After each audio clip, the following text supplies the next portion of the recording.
Tonight we're focusing in on Zoom with Galaxy AI on the new Samsung Galaxy S24 Ultra. Ah, a baby tiger. Check out his claws as he prepares to pounce on that frog. Close one, but not as close as this Zoom. We can literally count the whiskers and... Oh look, Mum's here. Good thing I'm nowhere nearby. Go wild with Galaxy AI on the new S24 Ultra and zoom in on the epic day or night. Get yours now at Samsung.com.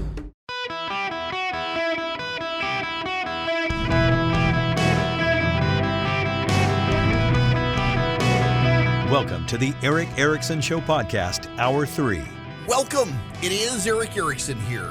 The Eric Erickson Show. If you want to be on it, the phone number, you can join me, 877-973-7425, 877-973-7425. As always, and very importantly, if you text the word Eric, E-R-I-C-K, to 33777, you can get all the links to find me on social media, the podcast, the live stream, you name it. Text Eric to 33777. As promised, had folks waiting on hold. Paul hung on, and so I want to get to Paul's phone call out of the gate. Welcome to the show, Paul. How are you? Great. Thanks for taking my call, Eric. Sure. Hey, I just wanted to add Governor Youngkin, in a sense, did the same thing that Kemp did in keeping Trump pretty much at an arm's distance.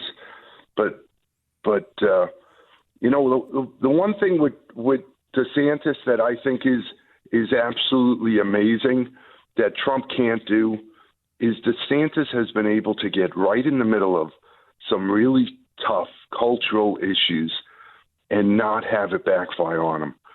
And Trump can't do that. Trump screws up every time he gets in the middle of it when it comes to social or cultural issues.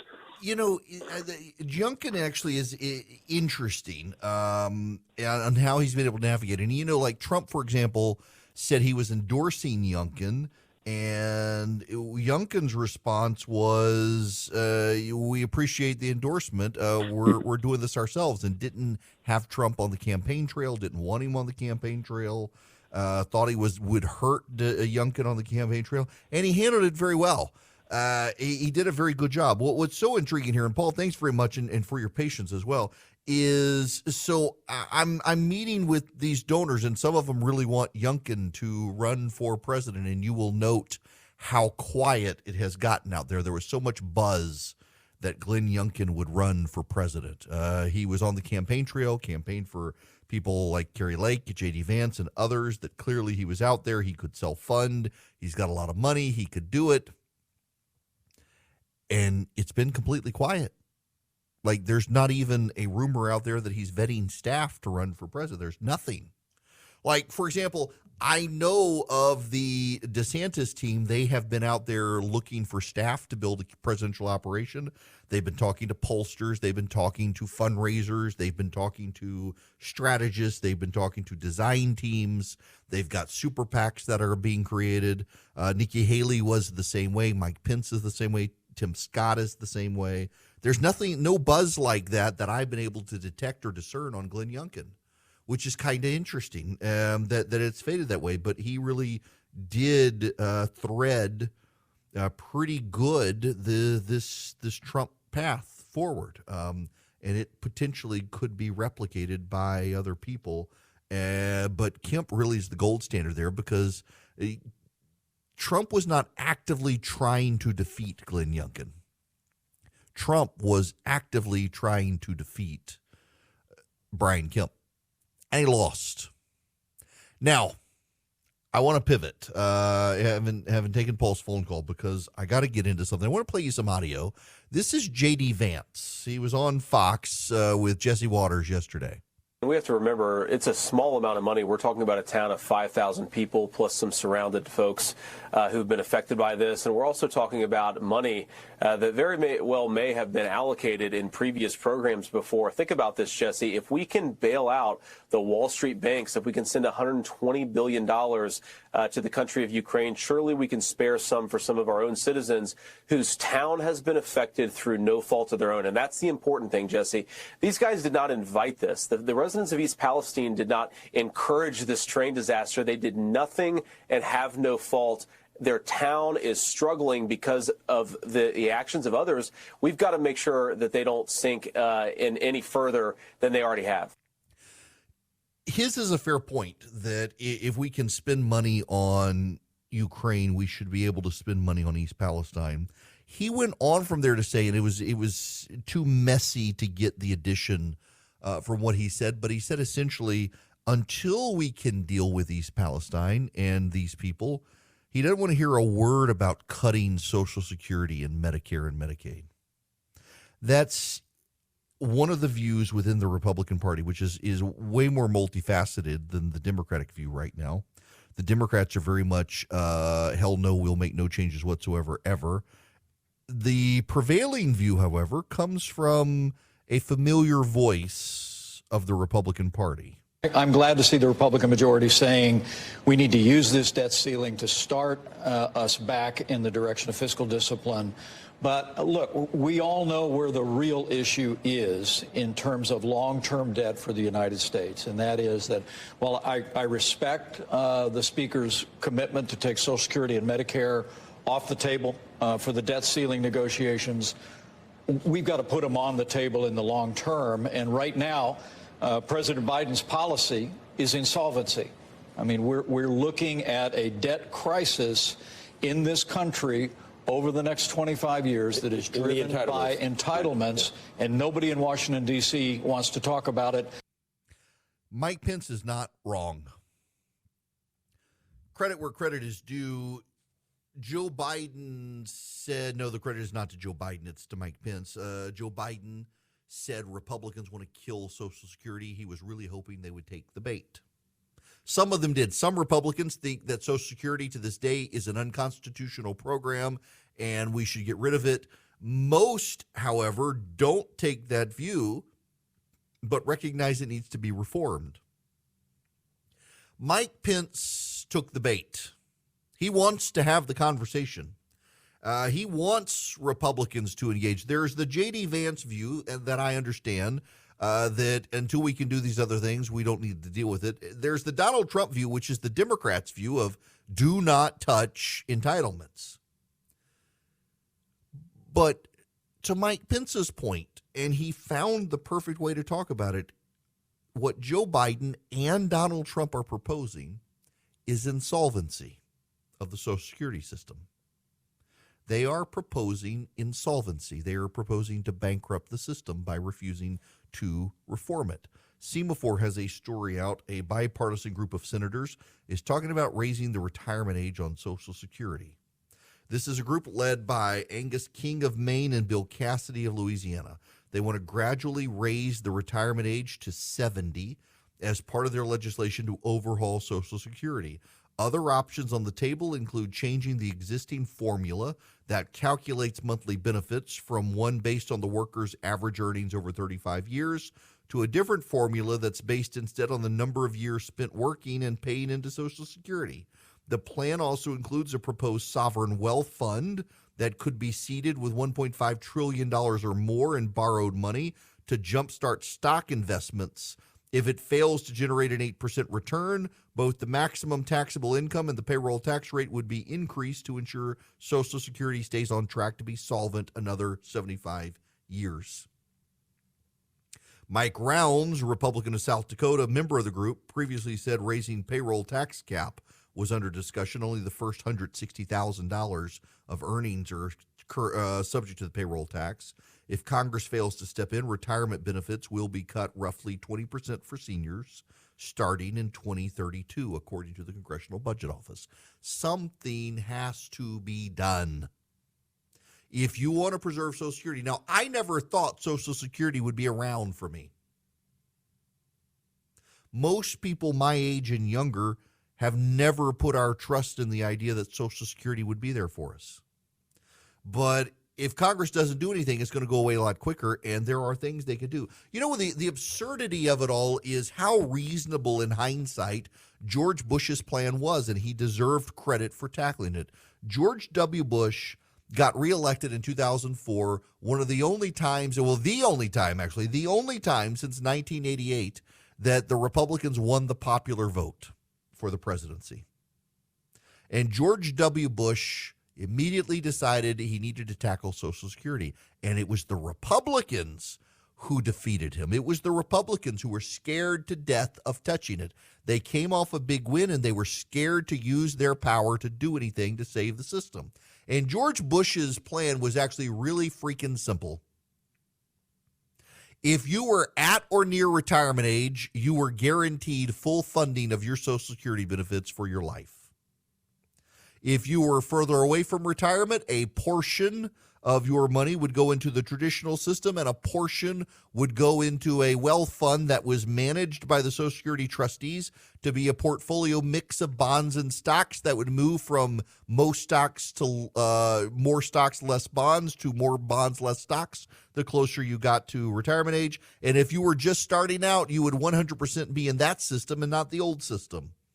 And you would have a guaranteed retirement payment that the government would match through investments. It was a really simple system. It was a system that would have relied on the free market, and so the annualized growth rate would have probably exceeded what current benefits will have. In fact, if you take someone who was just starting out of the workforce, say they're 25 years old in 2005, when George Bush proposed this, right now they would have a massive pile of money in their retirement Social Security portfolio. They've all been deprived of that. The rate of return from Social Security is less than what that plan would have generated.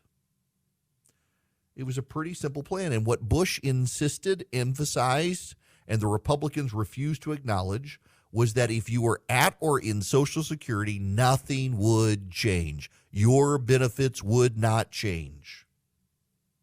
But they were too scared to deal with it. And now we're here. Kudos to Mike Pence for raising this issue. Donald Trump is taking the extreme position of the Democratic Party on this. No change, never, ever, do nothing with Social Security. That's Joe Biden's position right now, too. And actually, even Joe Biden is more willing to make some changes than Donald Trump, now a recipient of Social Security. Fact of the matter is, though, we got to do something. If you want to keep Social Security around, you have to do something to it. You have to reform it. Mike Pence, back to his audio, said Joe Biden's plan is insolvency. Insolvency. He's right. If we do nothing, it's going to go bankrupt. It's going to go bankrupt. We're not going to have it. You can reform it. You can phase it out for younger voters. You can improve the likelihood of a higher rate of return in doing so. You cannot preserve the current status quo. Joe Biden, for his part, is opposed to raising the retirement age. Emmanuel Macron in France has suggested raising the retirement age. He's got senior citizens rioting in the streets, literally. It's not going to happen. But you could cut benefits. Do you really want to cut benefits? You could increase taxes by increasing how much more of your paycheck is withheld above, $140,000 or $460,000. You could also suddenly means test it so the rich people who paid into it now don't get their money out of it. Warren Buffett doesn't collect his Social Security. That's kind of cruel. They've paid into a system that was supposed to pay them back. But the status quo, we cannot keep the status quo. And Mike Pence should be commended for raising this subject at a time so many Republicans are scared to take on the Democrats on this issue. It puts the GOP on defense. They should be on offense on this issue. The Democrats don't have a plan to save Social Security. They have a plan to bankrupt it. Republicans want to reform it, preserve it, and expand it for future generations to generate a higher yield and rate of return for retirement. And it's the Democrats standing in the way. Good for Mike Pence. That's what a leader looks like, taking on the difficult topics and trying to win on them. So my kid has a queen-size bed. We've got a king-size bed. We got him Bull and Branch sheets, and he's used them. He had, like, kid sheets, and now he's old enough he doesn't want the action figure sheets anymore. Well, we got lost because, the sheets look like our sheets, except they're queen-size sheets, and they got put in our closet, and the kid was in despair. We got him Boll and Branch sheets. They've gotten softer and softer, and he's like, where are my real sheets? He refused to sleep until we found the real sheets because they're that soft. They're that good. They're made with a 100% organic cotton thread. They get softer in every wash. You can stay cozy all winter long with a set of Boll and Branch sheets. They really are that good. We have them on multiple beds in our house. My goodness, seriously, my kid, he's finally like, my sheets are for kids. I'm grown up now, and it's just a step of quality above what he had, and now he's like, can't sleep without these sheets. They're designed to feel incredible for all sleepers. They're made without toxins. They're free of pesticides, formaldehyde, other chemicals. They fit the deepest mattress too, which I love because we have a very thick mattress on our bed, and it fits. It doesn't like bunch up and then snap off in the middle of the night when you roll over. You can get 15% off your first order Boll and Branch sheets when you use promo code ERIC at bollandbranch.com. Exclusions apply. See site for details. That's Boll and Branch, BOLLAND branch.com. The promo code is ERIC, ERICK. Hi there, it is Eric Erickson here. Glad to have you with me. Got a lot of folks lined up on the phones. We should get to those calls. If you want to be a part of the program, 877-973-7425. Let's go first to Debbie. Welcome to the show. Thank you, Eric. I'm excited to talk to you. You're my source of truth. Well, thank you. I just wanted to tell you that I am 71 years old. I am a nurse by education. I'm working in a non-clinical job at this point. But I totally supported George W. Bush on his proposal. I was 50 when he was in my 50s when he was president, and I would be in such better financial shape. Not that I'm not okay, but I would be better had his ideas been supported, and I truly wish we had done that. And and I also I don't disagree with raising the retirement age. Mm-hmm. We're living healthier and longer, and I have friends are always saying, when are you going to retire? And I don't really have a plan right now because I like my job, and I can plan to continue working. Good for you. Yeah, and Debbie, look, I appreciate the phone call. Thank you very much for the kind words as well. Maybe a time will come where I think I've done all I can do. I've grown as far as I can grow. I'm done. But I mean, short of them deciding, well, your ratings suck, kid, you got to be off the radio when I'm old. I don't want to retire. I love this 3 hours that I get to spend with you guys today. I mean, think about this. So last Thursday, and by the way, if you are in the Atlanta Young Republicans, I owe you an apology. I was supposed to speak to the Young Republicans in Atlanta on Thursday night, and I was so sick. I made it through the show on Friday, but I couldn't on Thursday. That was the first day I have missed work because I missed work because other people have been sick, but I hadn't taken a sick day for myself since January of 2020. Before COVID hit. I had been on a trip and came back with something that might have been COVID. I was in Los Angeles, and I missed several days of work. That's it. That is the last time I have missed work for being sick until Thursday last week. I had to leave halfway through the show on Wednesday because a stomach bug hit me in the middle of the show, which is horrible. I was just terrible on Thursday, but I can't conceive, other than something like that, I can't conceive of not wanting to work. I love hanging out with you guys every day. I mean, it's like working with friends and family every day. Sure, I mean, you get the obnoxious hate mail from some people, and you get the occasional angry caller, but by and large, you guys are so wonderful to hang out with nationwide every day. I can't imagine not wanting to ever do this. I actually get anxiety thinking, what if I had to do something else? I don't think I could. I used to be a lawyer, used to be a political consultant, used to run campaigns. I've always been a writer. I don't want to do anything else other than hang out with you guys. So I understand raising the retirement age. I don't plan on retiring. I'm going to be working, and people do live longer, healthier lives now.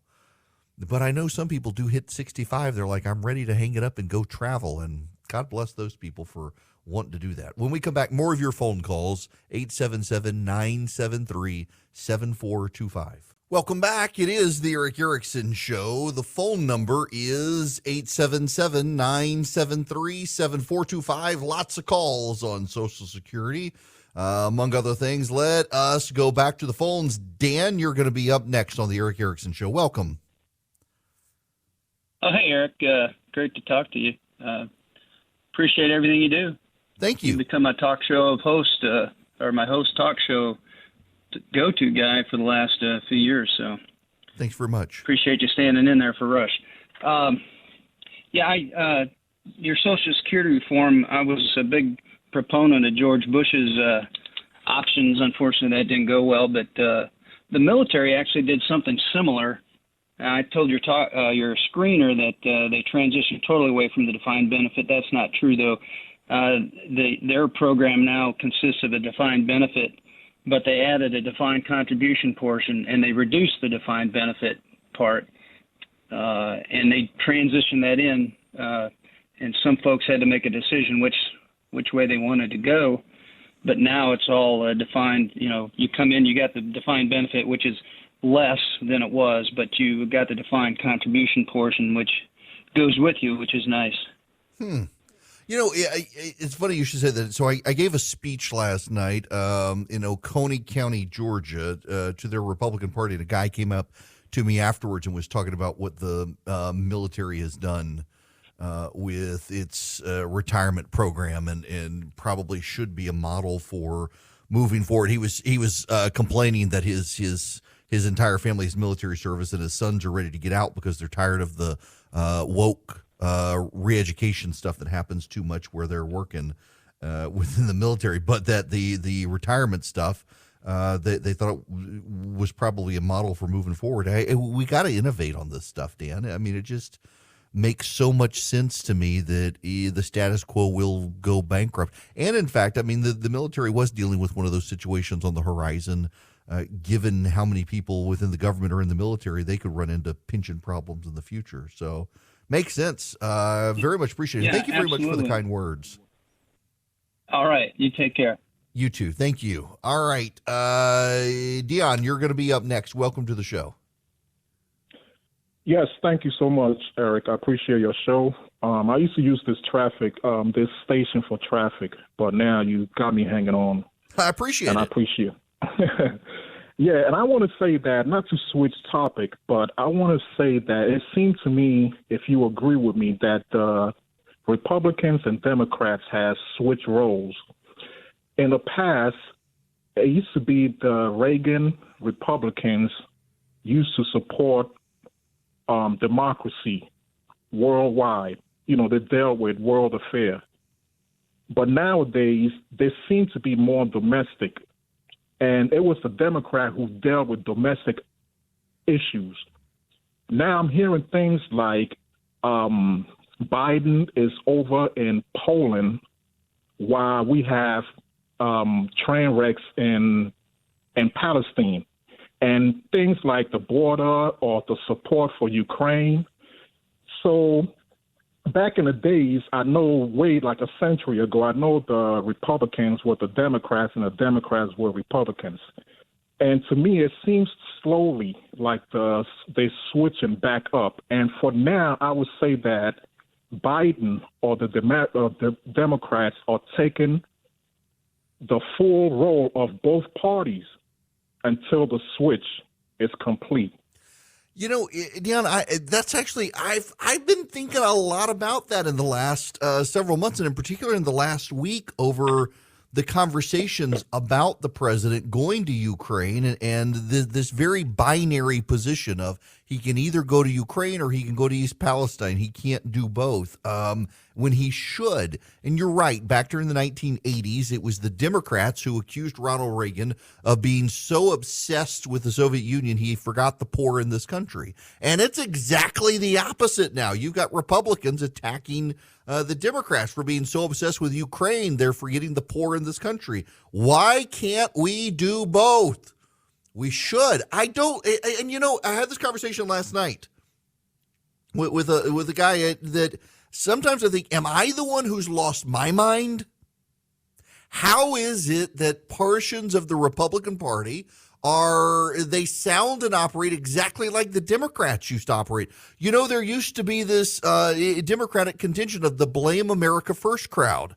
And now you've got some of these Republicans are doing that. So some of my party, they think that we're at fault in the world. I mean, you listen to the anti-Ukraine portion of the GOP. We're the ones who caused the war. We're at fault for ever considering Ukraine as part of NATO, which we rejected, by the way. It is this weird dynamic, and the GOP used to be considered the party of the college-educated voter and the wealthy, and the Democrats were the party of the blue-collar voters, and now it's the GOP vying for blue-collar voters, and the Democrats are increasingly white, woke, and highly educated and wealthy. It is a complete role reversal over time, and part of it is because we're dealing with political realignment of this country. We see political realignments in the country every 100 or so years. We saw it in the early 1900s. We're seeing it now here, a quarter of the way into the 21st century. We're seeing a political realignment, and this is about the third major political realignment. It seems a little unsettling. It seems discombobulating, but it's a thing that happens. Now we're not a very, very old nation, so we haven't seen a lot of them, but it does happen. 125 years. You see political realignments. We're having one happening in this country right now. Nothing to be scared of. It's something to be mindful of. Alan, you're going to be next on the Eric Erickson Show. Welcome to the program. Hey, Eric. How are you doing today? Good. How are you? Good. I've got an idea, and I don't know if this will work or not, but basically I retired at 63. I started taking Social Security at 65, and I'm now 68 years old. And I'm one of those people that did well while I was working and saved my 401k and bought some stocks and bonds and different things. And I've got enough money to retire and get to the end line without necessarily needing Social Security. So, you know, just like they want to take it away from Warren Buffett, so Warren and I are in the same boat, basically. They want to take the money away from us. My thoughts are, okay, if you want to stop giving me Social Security, just give me a one-time payment for what I paid into the system, and no interest, no anything. Just give me what I paid in the system, and I'll invest it and make, you know, probably better returns than they will. Probably so. That might be one way, and then put money into those that need it. Look, that makes too much sense, Alan. Unfortunately, they can't do it because it sounds like common sense. You know, there is one of the government bonds you can buy that has a 10% rate of return on it, and you take your money that you put into Social Security, and you take it out and you buy those government bonds. You're getting a higher rate of return from buying those government bonds than you are. It makes way too much sense. You come out on top, and the government's not going to let you do that. What they would do to you if they ever decided to do this, of course, is tax any money you make off of it and put it back into the system. Of course, but you're right. I mean, you'd still come out ahead based on the tax rate. Alan, thanks for the comment. It is insane to me that we can't figure out how to fix the system. It's got to be fixed. We cannot. The status quo can't be preserved, and yet that's what they want to do. It's bizarre. Leroy, you're going to be up next. Welcome. Hello, how are you? Good, how are you? Well, I'm driving down the road. I hope you can hear me. Now, I called it, and this is a little bit off of, it's about Social Security. I'm 80 years old. I've been paying Social Security since 1958, of course, forced into their program by law. Mm-hmm. I'm currently working because I like to work. I'm paying into the system every week, 7.85%, as well as my employer is paying the same thing. At the end of the year, because I'm working, I'm being punished, and I get the privilege of including 85% of my Social Security benefits, and this includes my wife as well. It throws us into an upper tax bracket to where I have to give back a substantial portion of what I have been paid in benefits on an annual basis. What's fair about that? Nothing at all. It's not a fair system at all. It makes no sense. This law has been there since 1983. I don't remember what Congress did that. But the winners and losers of the meat assessing, the numbers have never been changed for inflationary purposes. Mm-hmm. And it's a disincentive for an old man like me to work. I mean, I want to work just because that's what I do. Right. I don't want to sit down. But I'm about to quit because every year I get to write them a pretty good-sized check, and I'm getting tired of it. Look, you're not the first person to complain about this setup. It disincentivizes, particularly at a time we need more and more people working because we don't have a good labor supply. We're penalizing retirees who come back into the workforce. Leroy, listen, thanks very much for that. Helpful. And it's infuriating to me that we are in a situation where you do get penalized, as Leroy was saying, given the longer you stay in. They try to force you into some level of I'm not retiring. I mean, they may take the microphone away from me, but I don't want to retire. I do want to tell you about Eden Pure right now. I need to. EdenPureDeals.com is the website. If you go to EdenPureDeals.com and you put Eric in on the front page of the site, ERICK, you can get the Eden Pure Thunderstorm 3-pack. Now, what is it? It's an air purifier, so it gets rid of the pollen and the dust, the mildew, the mold that's floating in the air. But more importantly, it is an odor eliminator. So I tell the story all the time, and it's a true story. I was on the golf course, had a very nice cigar, and I was trying to just get the last few puffs on it, and I opened my door, and just given the wind and the back of the car was open, it just sucked all the smoke into the car. And my wife was infuriated. My Yukon smelled like a cigar store, which she does not like. But I got the Eden Pure Thunderstorm out, and you can plug it into a car with just a USB cord. And so I plugged it in, turned it on, closed up the car, walked away, came back later. You can't smell. I mean, I swear on the Bible, you cannot smell that cigar. So can't smell it. Eliminated the odors. It eliminates smoke odors. It eliminates pet odors, litter box odors, frying, cooking odors, you name it. I've got rental cars that have stunk, that people have been smoking something in them, and fired it up, cleaned up the rental car. Hotel rooms as well. You get a hotel room. That's why I always travel with mine, just to be on the safe side. Get 3 of them for less than $200. EdenPureDeals.com. The discount code is Eric. EdenPureDeals.com. The discount code is Eric. You get free shipping. You get 3 thunderstorms, one for upstairs, one for downstairs, one for your RV, your basement, or your travel bag like I do at EdenPureDeals.com. Hello, friends. Hello. Well, we need to discuss one more major topic of the day. You may not know this, but it's election day in parts of the country. One of those parts of the country is Chicago. So I got some hate mail the other day. I referred to Lori Lightfoot, the mayor of Chicago, as Beetlejuice, which someone was very offended, thought I was being racist. I've used that comparison for 4 years. It's a meme on both the left and the right have used this. I thought it was very funny, but someone was deeply offended and wanted me to know about it. Regardless, she's probably going to lose, which is incredible. If it happens, she will be the first mayor in 40 years to not advance to a runoff or win re-election outright in a primary. And the issue is crime. Lori Lightfoot got soft on crime in Chicago, and there's been a voter backlash. I got to read you part of this from the Politico. Jonathan Martin is writing this story, and it's remarkable that this is in here. Listen to this paragraph. Polling from the campaigns and outside groups shows that crime's by far the biggest driver of voters, with some surveys I've seen indicating that well over half the electorate call it the dominant issue facing the city. What's more striking, and what's at the heart of Lightfoot's offensive, is that some of the same polls indicate that defunding the police is highly unpopular with black voters. Duh. It is. In fact, he goes on to say it's hardly just a Chicago story, with violent crime and particularly carjackings surging after the pandemic.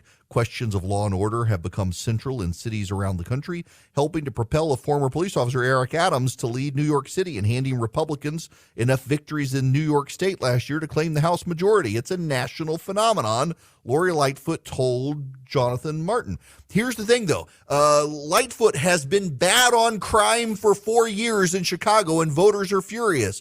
Only now is she attacking one of the other people in the race, claiming he's too soft on crime. And here's the irony here. The other guy is. Lori Lightfoot is bad on crime. Voters are embracing a guy who had been involved in union politics and state Democratic politics, and the guy is solely running on he will stand with the police and make Chicago safe again. He also happens to be white. And that is ruffling the feathers of black and Hispanic voters in Chicago who are used to the Rahm Emanuels and the William Daleys of the world, but they kept Chicago safe. Lori Lightfoot has seen this third world crime wave in Chicago that's driving black and Hispanic and Asian and white communities crazy by being so soft on crime. And she's now got a progressive in the race who may make it into the runoff against the front runner. She, by the way, she's not the front runner. And this young progressive has galvanized other young progressives, and he is really adamantly charging hard against the police and supports the defund the police movement. And Lightfoot hilariously is now talking about this guy. His last name's Johnson. Talking about how bad he would be on crime as opposed to herself, and it's just hilarious. Johnson is catching on with the city's younger, more left-wing Hispanic voters, a group of which gathered Saturday night in Humboldt Park neighborhood. An array of Hispanic Democrats took turn to the microphone. They hammered other candidates. They ignored the city mayor. And I don't know that it's going to work well for her. What is also interesting, however, is Lori Lightfoot is such a bad politician. She's alienated the governor. She's alienated most of the major Democratic politicians in the state of Illinois. She is very difficult to work with, according to these people. They don't particularly like working with her. The other guy who is running and the front runner right now, his name is Paul Vallis. He's the former Chicago Schools chief executive. He was also ran for lieutenant governor and other races in Chicago, and he's probably going to be number one headed into the runoff. Whoever wins the runoff, of course, will win because they're Democrats, and no Republican can get elected in Chicago at the citywide level. What's so fascinating here, though, is that crime continues to be the big issue. Crime has been a dominant issue. Crime is going to continue to be an issue, and it's an issue the Republicans can continue to fight on. It's an issue the Republicans continue to win on when they make it a big issue. They shouldn't be shy of it, and they should note that Lori Lightfoot might go down in flames tonight in Chicago when the polls close because she was so soft on crime. Democratic voters are willing to reject her and go with a white moderate or someone perceived as being a moderate who at least promises to keep them safe in their city. Do not be surprised when voters go with the hardcore anti-crime person because they want to feel safe. Lucky Land Casino, asking people, what's the weirdest place you've gotten lucky? Lucky? In line at the deli, I guess? Aha, in my dentist's office.